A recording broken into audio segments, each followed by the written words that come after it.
tenha compaixão de nós, perdoe os nossos pecados e nos conduza à vida eterna. Celebrando a grandeza de Deus e sua onipotência, que realizou maravilha na pessoa de Santo Antônio, cantemos o hino de louvor.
Por intercessão do nosso excelso padroeiro de Caninhas, Santo Antônio.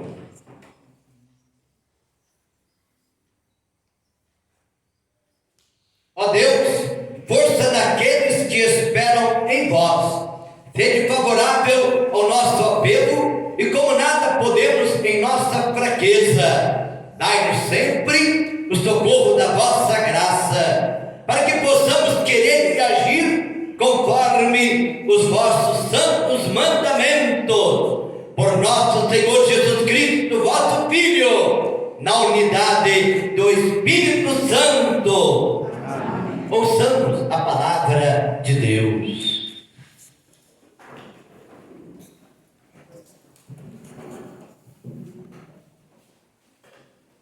Aqueles que o Senhor chama e envia têm a missão de serem sinais transbordantes de seu amor e testemunhas da verdade de Cristo.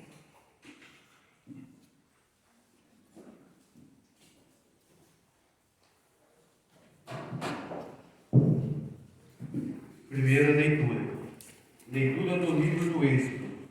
Naqueles dias, os israelitas, partindo de Rafidim, chegaram ao deserto do Sinai, onde acamparam. Israel armou aí as suas tendas, defronte da montanha.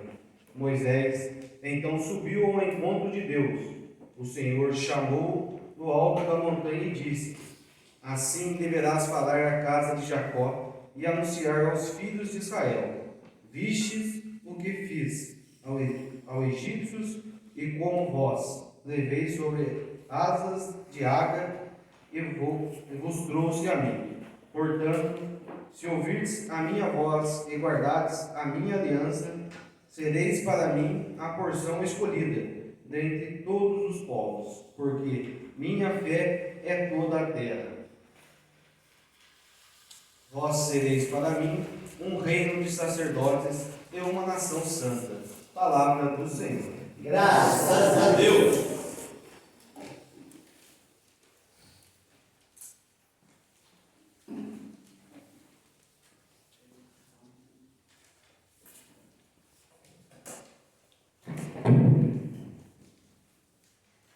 Salmo responsorial. Nós somos o povo e o rebanho do Senhor. Nós somos o povo e o rebanho do Senhor. Aclamai o Senhor, ó terra inteira. Servi ao Senhor com alegria. Ide a Ele cantando jubilosos. Nós somos o povo e o rebanho do Senhor. Sabei que o Senhor, só Ele é Deus. Ele mesmo nos fez e somos seus. Nós somos seu povo e seu rebanho. Nós somos o teu povo e o rebanho do Senhor. Sim, é bom o Senhor e nosso Deus. Sua bondade perdura para sempre. Seu amor é fiel eternamente. Nós somos o povo e o rebanho do Senhor.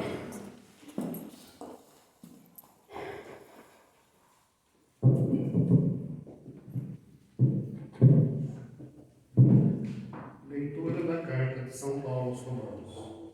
Irmãos, quando éramos ainda fracos, Cristo morreu pelos ímpios, no tempo marcado. Dificilmente alguém morrerá por um justo, por uma pessoa muito boa. Talvez alguém se anime a morrer. Pois bem, a prova que Deus nos ama é que Cristo morreu por nós, quando éramos ainda pecadores. Muito mais agora que já estamos justificados pelo sangue de Cristo, seremos salvos da ira por ele. Quando éramos inimigos de Deus, fomos reconciliados com ele pela morte de seu Filho. Quanto mais agora, estando já reconciliados, seremos salvos por sua vida. Ainda mais, nós nos gloriamos em Deus, por nosso Senhor Jesus Cristo. É por ele que já, desde o tempo presente, recebemos a reconciliação. Palavra do Senhor. Graças a Deus. Cantemos a aclamação ao Evangelho.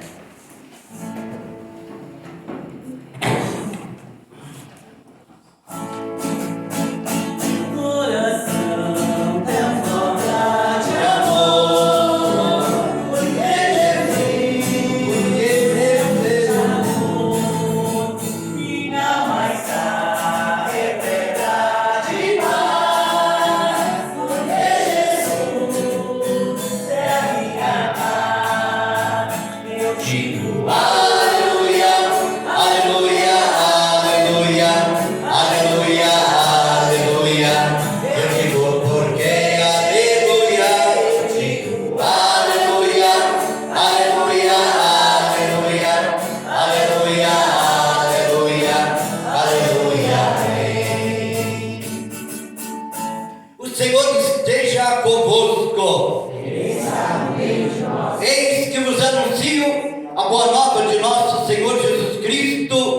narrado por São Mateus. Capítulo 9 e versículo 36, ao capítulo 10 e versículo 8. Naquele tempo, vendo Jesus as multidões, compadeceu-se delas, porque estavam cansadas e abatidas, como ovelhas que não têm pastor. Então disse a seus discípulos: a messe é grande, mas os operários são poucos. Pedi, pois, ao dono da messe que envie trabalhadores para a sua colheita. Jesus chamou os 12 discípulos e deu-lhes poder para expulsarem os espíritos maus e para curarem todo tipo de doenças e enfermidades. Estes são os nomes dos 12 apóstolos. Primeiro, Simão, chamado Pedro, e André, seu irmão. Tiago, filho de Zebedeu, e seu irmão João. Filipe e Bartolomeu. Tomé e Mateus, o cobrador de impostos. Tiago, filho de Alfeu, e Tadeu.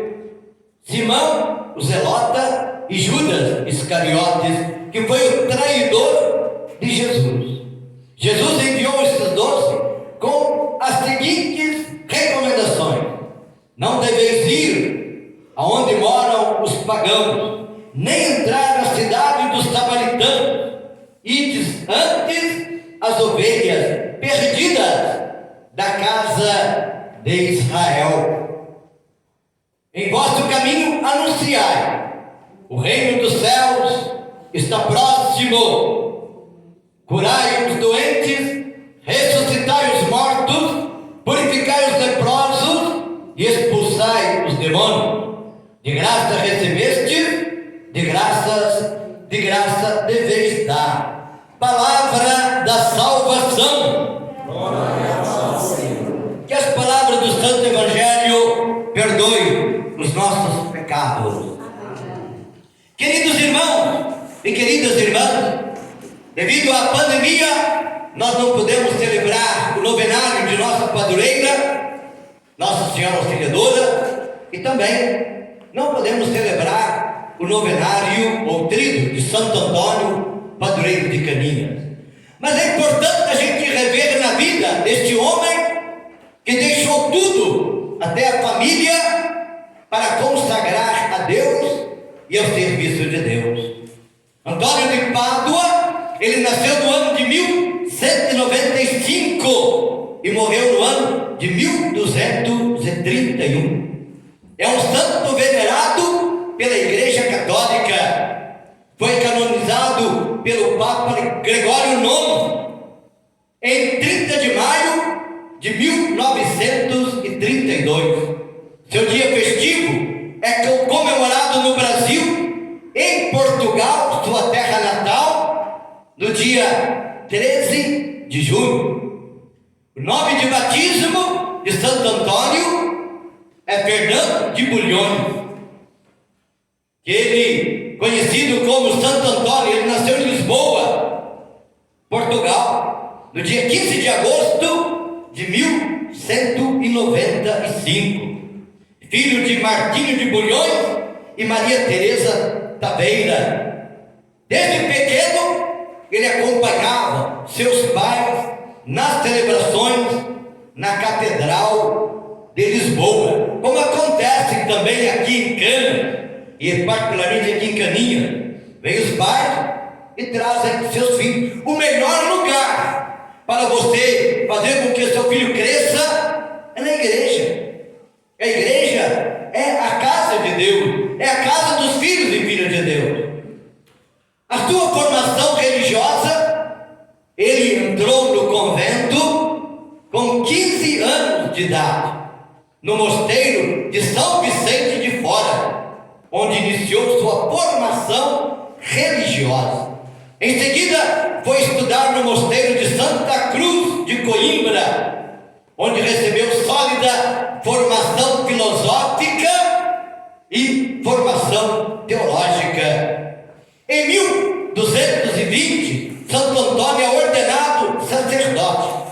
nesse mesmo ano, se sensibiliza ao ver os despojos dos frades franciscanos que são venerados no mosteiro de Santa Cruz, após serem martirizados numa missão em Marrocos, um país pagão, na tentativa de evangelizar os mouros, o povo daquela época.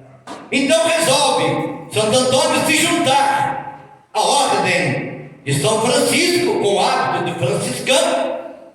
De Coimbra ele partiu em missão com o nome de Frei Antônio, e a partir daí ele iniciou uma missão, contanto queria doar a sua vida por causa do reino de Deus em Marrocos, onde os franciscanos foram assassinados. Mas após um ano de catequese nesse país, teve de deixá-lo devido a uma enfermidade muito grave, e retornou então para a Itália. Em 1221, como narra a sua biografia, Santo Antônio viaja para Assis, a fim de participar do capítulo geral das ordens dos franciscanos. E em 1222 é convidado para a ordenação sacerdotal em Forte, quando faz um sermão revelando o grande dom da oratória e seu profundo conhecimento da palavra de Deus, a Bíblia. Em seguida é designado para difundir e evangelizar a doutrina na região de Lombardia, também na Itália. E em 1224 foi indicado por São Francisco de Assis para lecionar teologia na Universidade de Bolonha. Em seguida foi enviado para a França, onde lecionava na Universidade de Toulouse, também Montpellier e Limoges. Por isso o santo tornou-se muito popular em todos os lugares que passou, e as suas pregações encontraram forte eco nas pessoas que ouviam, porque eram atribuídos feitos prodigiosos que contribuíram para o crescimento de sua fama e também da sua santidade. Aliás, meus irmãos e minhas irmãs, uma coisa eu devo ser: os santos são famosos, não é? Sem dúvida nenhuma. Os santos são pessoas que sensibilizam os seus ouvintes. Ainda, meus irmãos e minhas irmãs, em 1930, Santo Antônio solicitou, ou melhor, em 1230, não 900, 230, Santo Antônio solicitou ao Papa dispensa de suas funções no cargo provincial para dedicar-se à pregação, contemplação, permanecendo no mosteiro onde ele mesmo havia fundado em Pádua, na Itália. Entre 5 de fevereiro e 23 de março de 1231, prega os sermões da Quaresma. Serve de mediador junto à prefeitura de Pádua, que resulta em um decreto que tornou menos cruel a condição dos que deviam e não conseguiam pagar as suas dívidas. Em maio, ele abençoa a cidade que o acolheu, a cidade que o tornou famoso e o ajudou na sua santificação, que é Pádua. Com a saúde já precária, pois já não era mais criança, Santo Antônio recolheu-se ao convento de Achéia, com a saúde precária. Esta cidade fica perto de Pádua, onde escreveu uma série de sermões dominicais e dos dias santificados. Por isso, meus irmãos e minhas irmãs, Santo Antônio, ele faleceu em Pádua, a cidade que ele escolheu para viver na Itália, no dia 13 de junho de 1231. Em 1263, os seus restos mortais foram transladados para a Basílica de Santo Antônio, em Pádua, construída em sua memória. Mas, meus irmãos e minhas irmãs, quando nós falamos de Santo Antônio, algo nos acrescenta em nossa vida pela maneira com que ele viveu a vida religiosa e o seu sacerdócio. E aí é impossível a gente falar de Santo Antônio e não falar dos milagres. Mas ainda não é o milagre do casamento, não. Sei que muitos de vocês dão graças a Santo Antônio pelo casamento, mas não é esse milagre que estou falando, não. Esse é essencialmente brasileiro, tá? Então, meus irmãos e minhas irmãs, ainda em sua vida, lhe valeram a canonização em 13 de maio de 1232, apenas 11 meses depois de sua morte, pelo Papa Gregório IX. Um dos milagres de Santo Antônio é relatado quando Frei pregava aos hereges em Rimini, também na Itália, e estes não quiseram escutar e deram-lhes as costas. O que o Frei fez? Revoltou? Não. Sem desanimar, Santo Antônio vai até a beira de um rio e continua pregando. Momento que ocorre o milagre, quando vários peixes se aproximam, colocam a cabecinha fora da água, em ato de obediência e de escuta. Os hereges ficam tão impressionados que logo se converteram. Este milagre é citado por várias publicações, entre elas a do sermão do padre Antônio Vieira, que é considerado uma obra-prima da literatura portuguesa. Outro milagre, meus irmãos e minhas irmãs, de Santo Antônio é aquele que ele salva o pai da forca. Conta-se que, estando o Frei a pregar em Pádua, sentiu que sua presença era necessária em Lisboa, Portugal. Recolhe-se aos seus aposentos, cobre a cabeça em silêncio e reflexão. Ao mesmo tempo, se encontra ele pilotando em Lisboa, onde seu pai tinha sido condenado pelo homicídio de um jovem que, morto, foi enterrado no quintal de sua casa. Este jovem ressuscita pela presença e graça de Santo Antônio e afirma a inocência de seu pai perante os magistrados.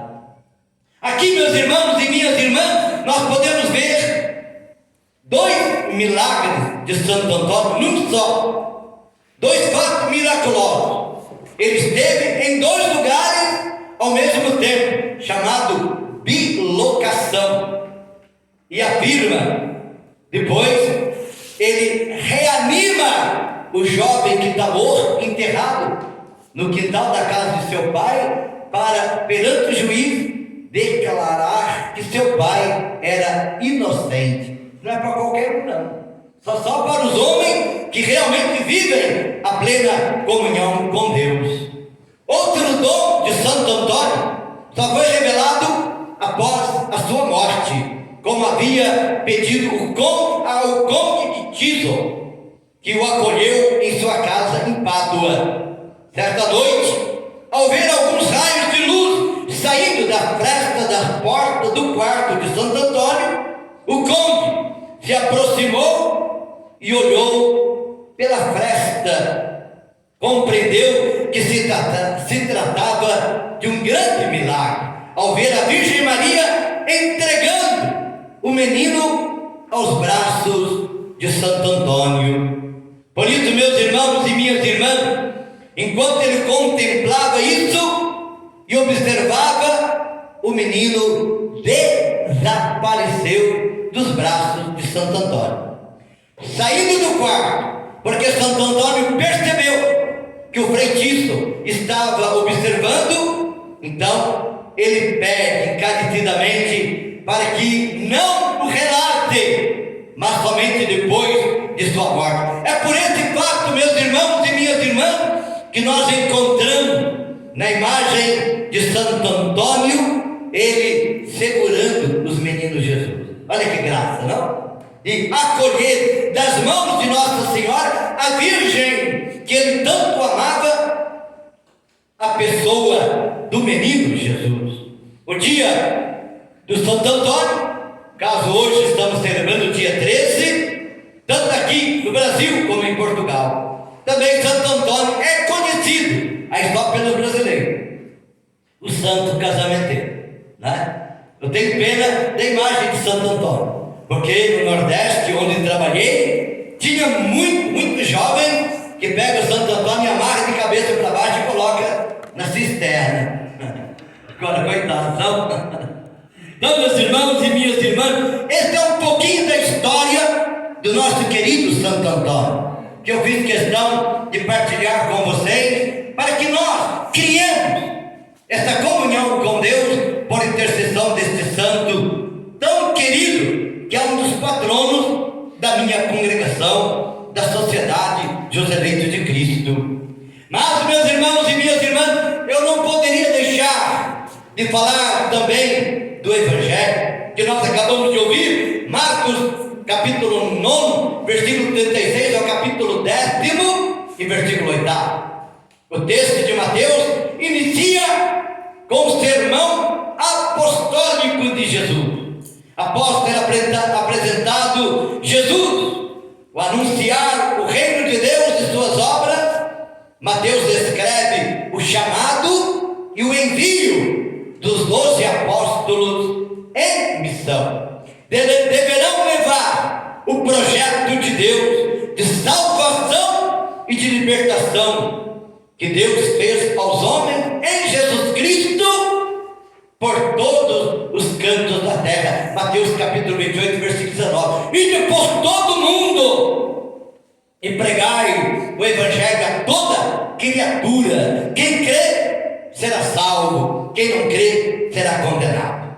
Por isso, meus irmãos e minhas irmãs, é um manual do missionário cristão, em que define os conteúdos do anúncio e as atitudes fundamentais do missionário. Compreende-se em 3 passos. Primeiro, uma introdução. Jesus vê e fica triste, percebendo a realidade das pessoas daquela época.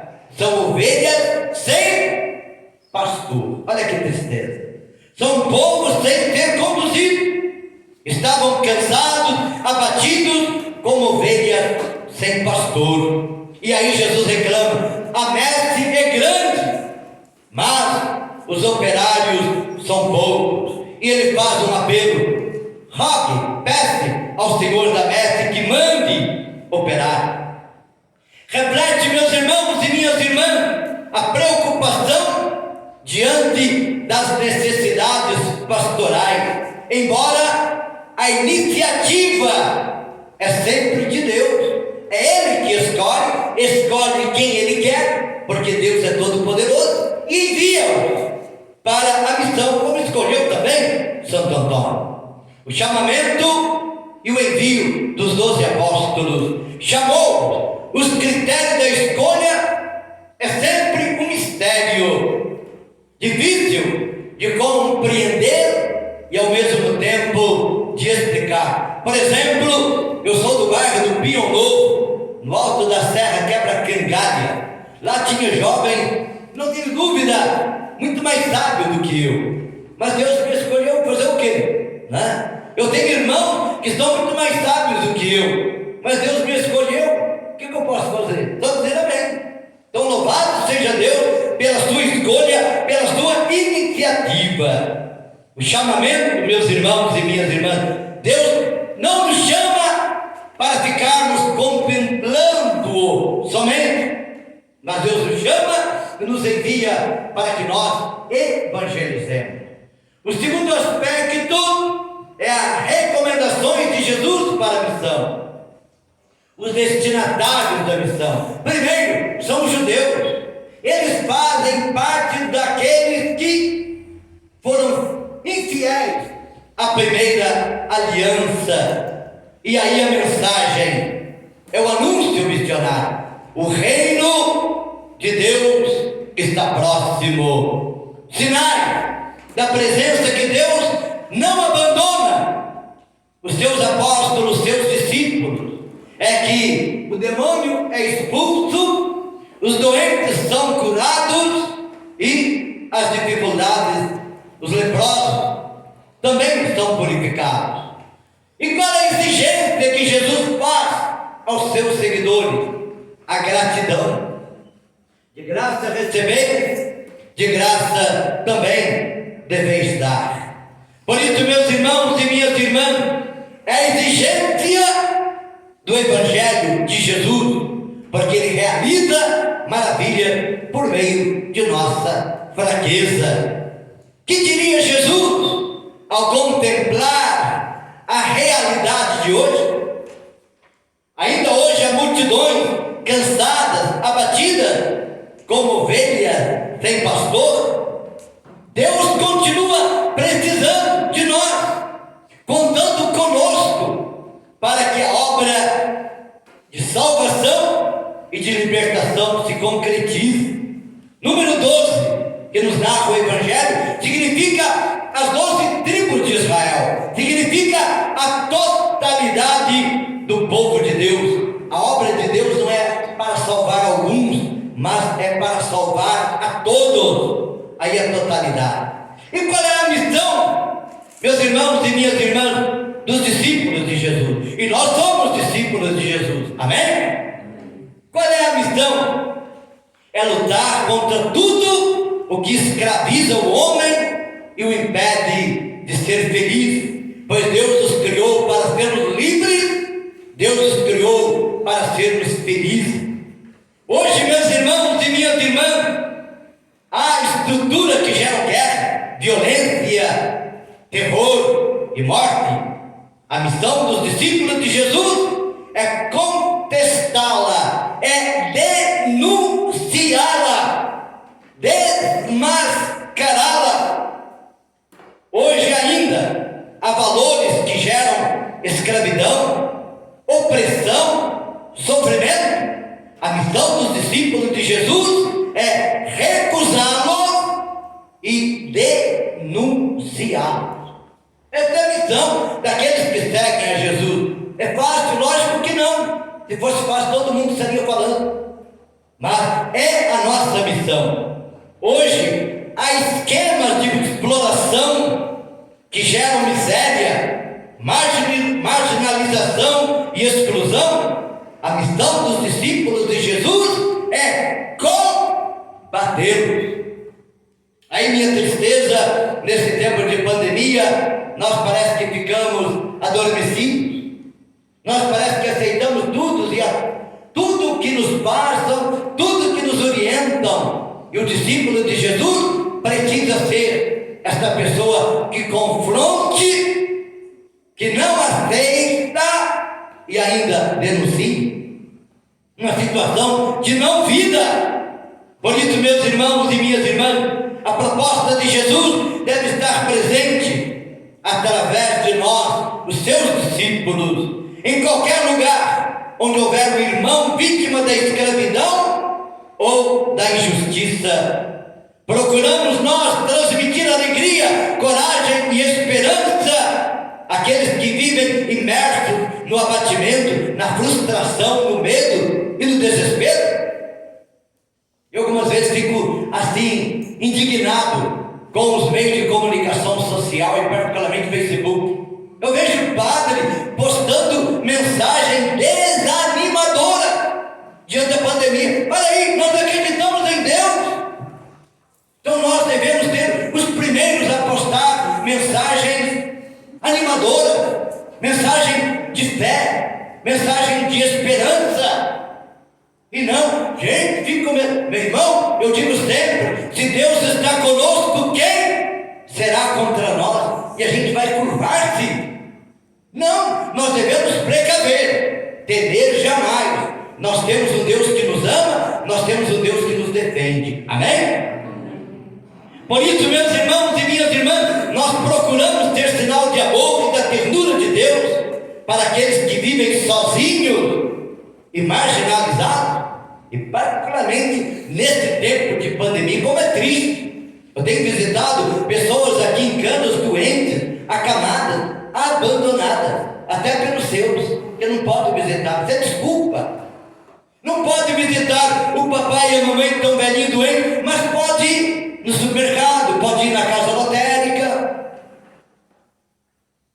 Então, meu irmão, minha irmã, é um desejo, infelizmente, esta situação. O nosso serviço do reino é totalmente gratuito. Ou servimos para os nossos interesses, a nossa pessoa, nossos esquemas de realização pessoal. Ainda hoje, há muitas ovelhas cansadas, abatidas e sem pastor. Mas não esqueça, meu irmão, minha irmã, Cristo conta conosco. Amém? Como contou com os discípulos, com Santo Antônio e hoje com cada um de nós.